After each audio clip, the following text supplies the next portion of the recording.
Inter pass करते ही पहले साल में ही रितु की शादी हो गई।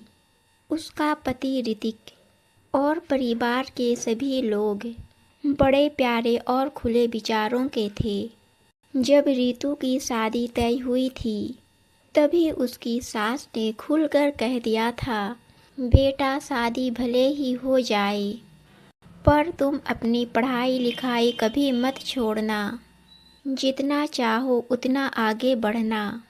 ससुराल में पहले दिन से ही सब उससे ऐसे बर्ताव करते जैसे वो यहाँ जाने कितनी सालों से रह रही है।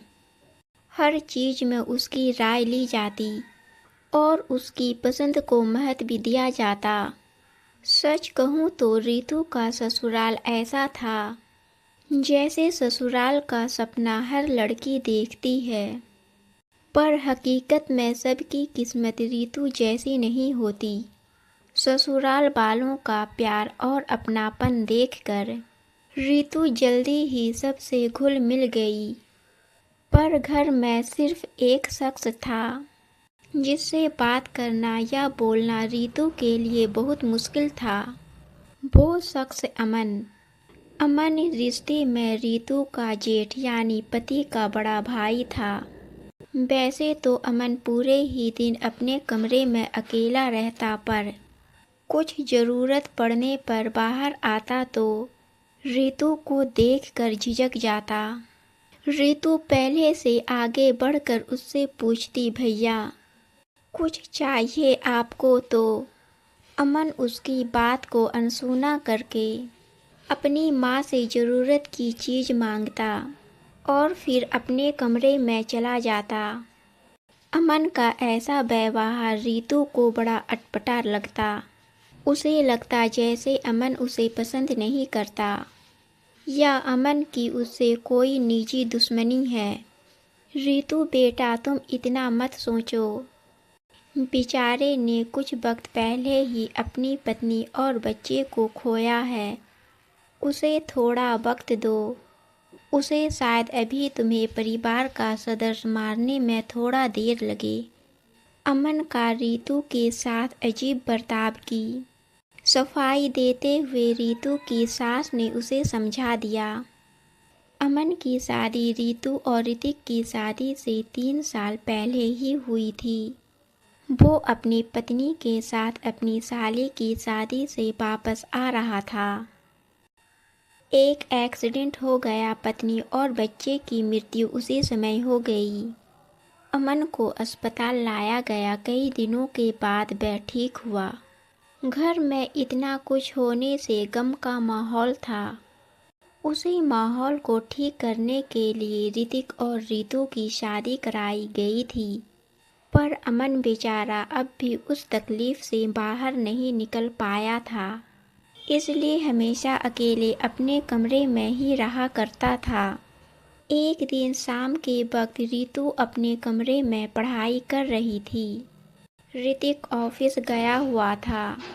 बाकी सब किसी ना किसी काम से बाहर थे और रितु की सास भी घर पर नहीं थी, इसलिए वो खुद ही किचन में जाकर चाय बनाने के लिए सामान ढूंढने लगा।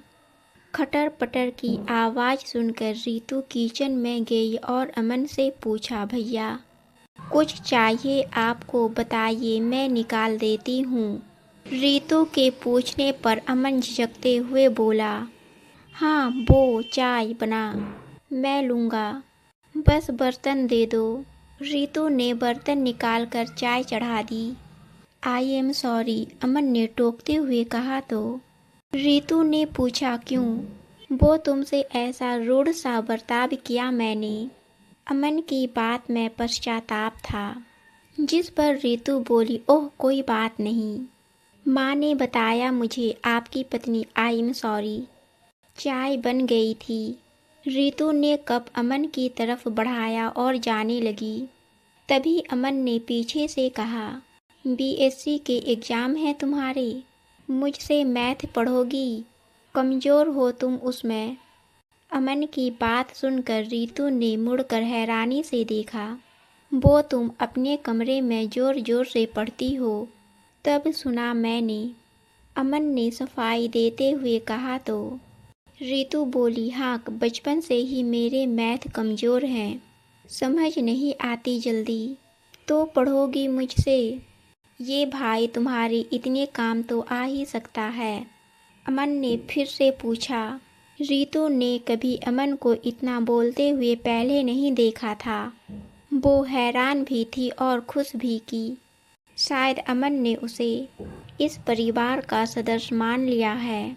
वो यह सब सोच ही रही थी कि तभी अमन बोला, कोई बात नहीं, मैं चलता हूँ, और अपने कमरे में जाने लगा। तभी रितु ने मजाकिया ढंग से कहा, इस ट्यूशन के लिए कोई फीस तो नहीं लेंगे ना भैया? इस पर अमन ने मुस्कुराते हुए कहा, हाँ लूँगा ना, रोज़ ऐसी ही एक बढ़िया सी चाय। और फिर दोनों हंसने लगे। दोस्तों, आपको कहानी पसंद आई तो हमारे चैनल को सब्सक्राइब और वीडियो को लाइक ज़रूर कीजिए।